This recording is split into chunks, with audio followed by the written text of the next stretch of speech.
যুগপৎ আন্দোলনের শরিক দলের সাথে প্রধানমন্ত্রীর বৈঠকের বিষয়ে জানাতে যমুনার সামনে থেকে যোগ দিচ্ছেন সহকর্মী আনোয়ার হোসেন। আনোয়ার, বৈঠকে কারা আছেন এবং কোন বিষয়গুলো নিয়ে আলোচনা হচ্ছে আমাদের জানাবেন।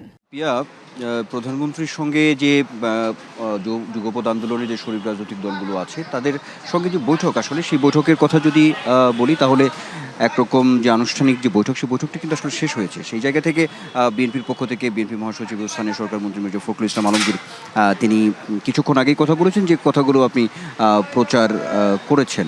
সেই জায়গা থেকে যদি বলি তো যে বৈঠকটি আসলে হয়েছে সরকার গঠনের পর, যেটি প্রথম আসলে এই যুগপৎ আন্দোলনে যে শরিক ছিলেন বিএনপির সঙ্গে তাদের বৈঠকটি ফলপ্রসূ হয়েছে। মির্জা ফখরুল ইসলাম আলমগীর তিনি সেই কথাটি আসলে তিনি বলেছেন আনুষ্ঠানিক সংবাদ সম্মেলনে, সেটি নিশ্চয়ই আপনি জানেন। আর এখন আবার এখানে আমরা দেখতে পাচ্ছি, অর্থাৎ এই যে বৈঠকটি প্রধানমন্ত্রীর সঙ্গে হয়েছে, তো সেখানে যে অন্যান্য যে রাজনৈতিক দল, অর্থাৎ যুগপৎ আন্দোলনে যারা ছিলেন তাদের পক্ষ থেকে আমরা এখানে একজন রাজনৈতিক দলের প্রতিনিধি তিনি এখানে আছেন, কথা বলবেন।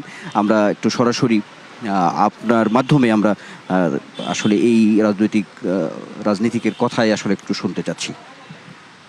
আসসালামু আলাইকুম।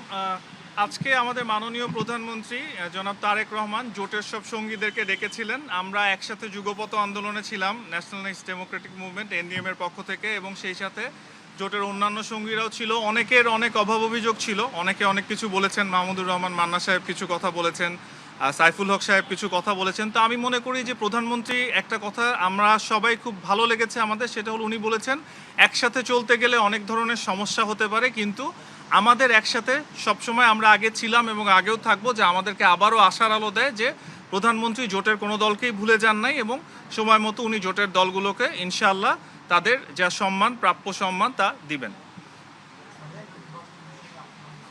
না, এই বিষয়ে কোনো আলোচনা হয়নি। উনি জেনারেলি একটা বক্তব্য দিয়েছেন, এবং আমাদের এই জোটের সঙ্গীদের সাথে সব দলের সাথে বলবো না, আমরা মনে করি যে আমাদের সাথে বিএনপি সম্পর্ক সবসময় ভালো ছিল, বা অনেক দল হয়তো মনে করছে যে তাদের সাথে বিএনপির সম্পর্ক কিছুটা দূরত্ব সৃষ্টি হয়েছে। সেটা নিয়েই মাননীয় প্রধানমন্ত্রী বলেছেন যে সবার সাথে আগে আমরা একসাথে আন্দোলনে যে অবস্থায় ছিলাম এখনও যাতে, এবং উনি একটা কথা বলেছেন, ছিলাম, আছি এবং থাকবো। বাংলা কিউআর যেখানে নগদ পেমেন্ট সেখানে। সারা দেশে 10 লাখেরও বেশি মার্চেন্টে নগদে পেমেন্ট করুন খুব সহজে।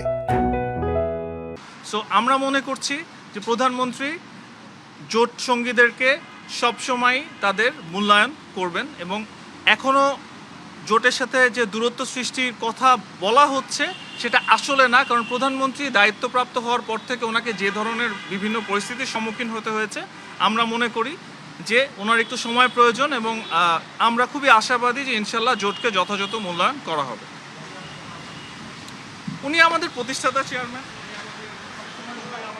পিয়া, শুনছিলেন যে অর্থাৎ প্রধানমন্ত্রীর সঙ্গে যে যুগপৎ আন্দোলনের যে শরিক যারা ছিলেন তাদের পক্ষ থেকে একটি রাজনৈতিক দলের প্রতিনিধি তিনি কথা বলছিলেন। তো তিনি যে বিষয়টি আসলে উল্লেখ করলেন সেটি যদি বলি তাহলে বলতে হবে যে মোটা দাগে সেটি হচ্ছে যে আজকে যে বৈঠকটি হয়েছে সেটি যে অর্থাৎ এই যুগপৎ আন্দোলনে যে শরিক যারা আছেন তাদেরকে সঙ্গে নিয়েই আসলে সামনের দিনে রাজনৈতিকভাবে আসলে এগিয়ে যেতে চান প্রধানমন্ত্রী বিএনপি চেয়ারম্যান তারেক রহমান। এই কথাগুলি আসলে মোটা দাগে আসলে উঠে এসেছে।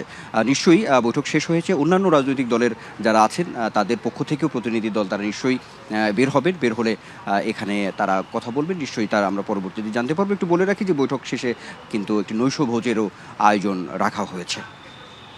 জি, ধন্যবাদ আপনাকে আনোয়ার।